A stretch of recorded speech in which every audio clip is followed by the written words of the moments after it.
Hello नमस्कार। आज आपण पाहणार आहोत टोमॅटो आणि तांदळाचे पापड। यासाठी इथे 4 टोमॅटो घेतलेले आहेत। सगळे साहित्य मेन्शन केलेलं आहे, त्या पद्धतीने आपल्याला साहित्य घ्यायचं आहे। 2 वाटी पाणी आपल्याला गरम करायला ठेवायचं आहे। 1 वाटी आपण तांदळाचं पीठ घेतलेलं आहे, त्यासाठी 2 वाटी पाणी लागणार आहे। त्याच्यानंतर आपल्याला जिरं आणि बडीशोप बारीक करून घ्यायचे आहे मिक्सरला। या ठिकाणी ओवा दाखवायचा राहिला तर आपल्याला ओवा सुद्धा लागणार आहे। तर 4 टोमॅटो कट करून आपल्याला मिक्सरला बारीक करून घ्यायचे आहेत। छान पेस्ट करून घ्यायची आणि गाळणीने ते सगळं गाळून घ्यायचं आहे, म्हणजे त्याच्यामध्ये जे काही टोमॅटोचे तुकडे राहिलेले असतील ते बाजूला होतील आणि आपल्याला छान स्मूथ पेस्ट मिळणार आहे। तर ती पेस्ट सुद्धा आपल्याला या पाण्यामध्ये टाकायची आहे। त्याच्यानंतर आपण जे जिरं बडीशोप वाटण केलेलं होतं टाकायचं। त्याच्यानंतर ओवा, पापड खार, तीळ, चवीनुसार मीठ, थोडंसं हिंग, हे सगळं आपल्याला उकळून घ्यायचं आहे। त्याच्यानंतर आपल्याला तांदळाचं पीठ त्याच्यामध्ये ॲड करायचं आहे, पण ते पीठ अजिबात हलवायचं नाही आहे। त्याला अशीच आपल्याला एक वाफ देऊन घ्यायची आहे।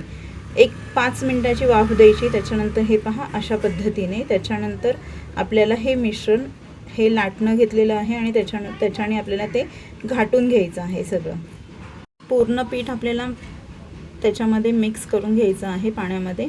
अजिबात गुठळी राहिली नाही पाहिजे पिठाची, या पद्धतीने। त्याच्यानंतर गॅसवर जमत नसेल तर थोडं खाली घेऊन आपल्याला ते पीठ पूर्ण असं घाटून घ्यायचं आहे लाटण्याने, अशा पद्धतीने। त्याच्यानंतर आपल्याला एक 5 मिनिटाची परत आपल्याला वाफ काढून घ्यायची आहे। पीठ घाटून झाल्यानंतर परत एक झाकण ठेवून 5 मिनिटं बारीक गॅसवर 5 मिनिटाची वाफ काढून घ्यायची। या पापडामध्ये आपण एकही थेंब तेलाचा वापर केलेला नाही आहे। 5 मिनिटाची वाफ काढून झाल्यानंतर आपल्याला ते सगळं पीठ परातीमध्ये काढून घ्यायचं आहे। पीठ थोडं गरम असतानाच आपल्याला मळून घ्यायचं आहे। जे काही गुठळ्या वगैरे असतील त्या आपल्याला अशा पद्धतीने एका ग्लासच्या साहाय्याने इथे मळून घेतलेलं आहे, कारण की पीठ खूप गरम आहे। त्याच्यानंतर हाताने मळून घ्यायचं आहे पीठ आणि त्याचे छोटे छोटे गोळे करायचे। ज्या पद्धतीने तुम्हाला पापड किती लहान मोठा हवा आहे त्या पद्धतीने आपल्याला त्याचे गोळे करून घ्यायचे आहेत। सगळे गोळे करून झाल्यानंतर ते थोडे झाकून ठेवायचे। त्याच्यानंतर आपण प्लास्टिकचा पेपर घेतलेला आहे, त्याला फक्त 1 थेंब तेल लावायचं आहे। या पद्धतीने आपण चपाती लाटतो त्या पद्धतीने पापड नाही लाटायचा, पापड अगदी अलगद लाटायचा आहे। अशा पद्धतीने आपल्याकडे फक्त तो लाटण्याने खेचून घ्यायचा आहे बेसिकली। त्याच्यानंतर आपल्याला त्याला गोल आकार द्यायचा आहे। जितपत पातळ होईल ते तितपत आपल्याला तो पापड लाटून घ्यायचा आहे। त्याच्यानंतर एका बेडशीटवर अशा पद्धतीने तो टाकून घ्यायचा। एक दुसरी पद्धत दाखवते पापड करायची। इथे गोळा ठेवलेला आहे प्लास्टिकवर। त्याच्यानंतर आपल्याला एक डिश घ्यायची आहे आणि डिश अशा पद्धतीने गोळ्यावर दाबून घ्यायची। दाबल्यानंतर तो पापड बघा किती सुंदर तयार होतो। असा असेल तर असा सुद्धा तुम्ही वाळत घालू शकता। थोडंसं जाडसर होतो, थोडं जाड असल्यामुळे त्याच्यानंतर त्याला थोडंसं लाटण्याने लाटून घ्यायचा, म्हणजे अगदी झटपट पापड आपला तयार होतो।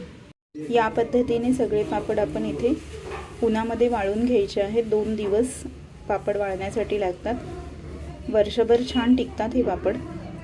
अशा पद्धतीने पापड छान वाळल्यानंतर असा दिसतो। त्याच्यानंतर तळून दाखवते। तेल छान तापवून घ्यायचं। त्याच्यानंतर मीडियम गॅसवर आपल्याला पापड तळून घ्यायचे आहेत। बघू शकता तुम्ही इथे पापड छान फुलतो, अगदी दुप्पट साईज होते पापडाची, तुम्ही बघू शकता इथे। या उन्हाळ्यामध्ये तुम्ही सुद्धा नक्की ट्राय करा। रेसिपी आवडली असेल तर रेसिपीला लाईक, शेअर आणि चॅनेलला सबस्क्राईब करायला विसरू नका।